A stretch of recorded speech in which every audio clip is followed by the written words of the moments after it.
के जनरेट हो रहे हैं जो अनकॉमन आपको लगते हैं, जो आपको परेशान कर रहे हैं, तो आप डॉक्टर के पास संपर्क करें और सही जगह पर अप्रोच करते हुए उसके अनुरूप जल्द से जल्द उसके ट्रीटमेंट की कवायद में जुट जाएं, ताकि आपको कोई कॉम्प्लिकेशन ना हो बनिस्बत कि आप इधर उधर या फिर दूसरी जगहों से जानकारी निकालकर खुद से ट्रीटमेंट में न जुटें, क्योंकि वो ज़्यादा नुकसानदेह हो सकता है। और इस वक्त डॉक्टर मनीष मंडल, लोगों के अंदर ये भी सवाल हैं, बहुत सारे लोग ये भी जानना चाह रहे हैं कि क्या जो लोग पॉजिटिव होते हैं, जो संक्रमित होते हैं, जिनका लंबा ट्रीटमेंट चलता है, जिनको स्टेरॉइड दिए जाते हैं, क्या वो लोगों के अंदर ही ब्लैक फंगस या वाइट फंगस या येलो फंगस जो आजकल सामने आ रहे हैं उनके केसेस मिलते हैं, या फिर एक साधारणतया भी जो लोग पॉजिटिव ना हुए हों उनके अंदर भी ये केसेस सामने आ रहे हैं, उनके अंदर भी ये चीजें हो सकती हैं?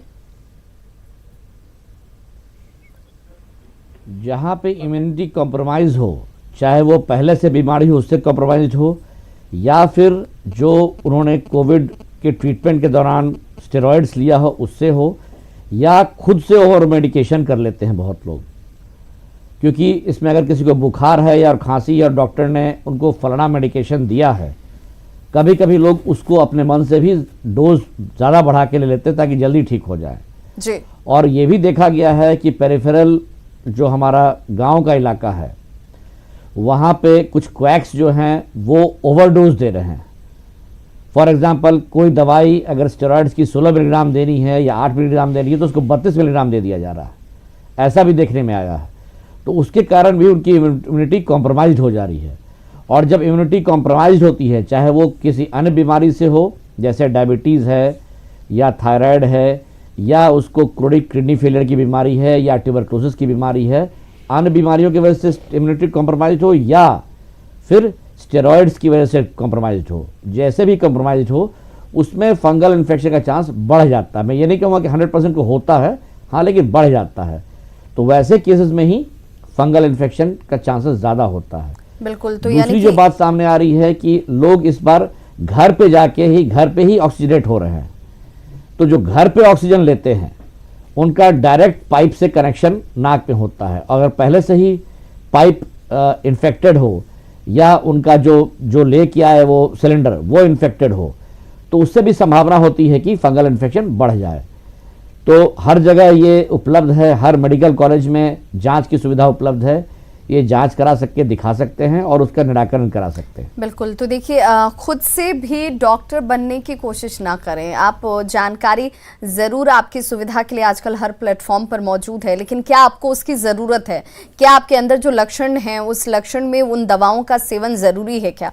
ये सब कुछ जानकारी आपको डॉक्टर ही देते हैं। तो आप कोशिश ये करें कि डॉक्टर सलाह के अनुरूप ही आप दवाओं का सेवन करें, नहीं तो उसके दुष्परिणाम भी हैं, जिनमें ब्लैक फंगस के केसेस भी ज़्यादा संख्या में सामने आ रहे हैं। जितेंद्र हमारे साथ एक कॉलर जुड़ गए गया से। जितेंद्र, आप अपना सवाल पूछिए।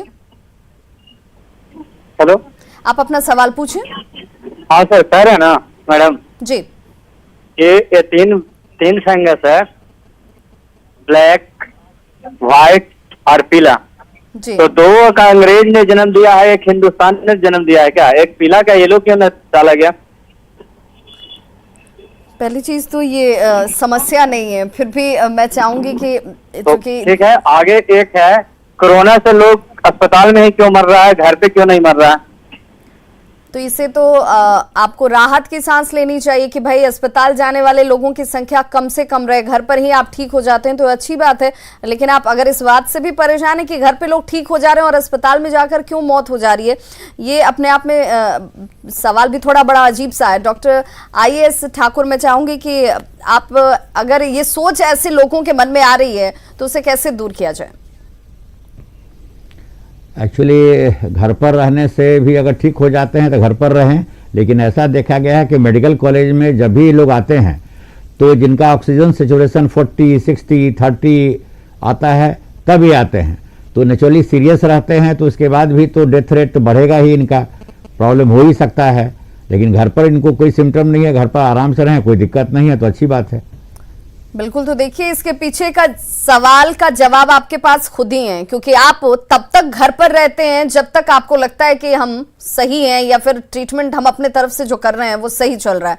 लेकिन जब आपकी स्थिति खराब होने लगती है, जब आप वर्स्ट कंडीशंस में जाने लगते हैं, जब आपका ऑक्सीजन लेवल जो है वो सैचुरेट होते हुए काफ़ी नीचे आ जाता है, तब आप पहुंचते हैं डॉक्टर के पास। और डॉक्टर के पास जब आप पहुंचते हैं तो वहाँ पर हर मुमकिन कोशिश की जाती है आपको बचाने की, लेकिन लापरवाही मत बरतिए। लक्षण पहचानना जरूरी है, उसके आधार पर ट्रीटमेंट भी जरूरी है, लेकिन वो ट्रीटमेंट कब तक घर पर चलेगा इसे लेकर जानकारी भी उचित होना बहुत जरूरी है।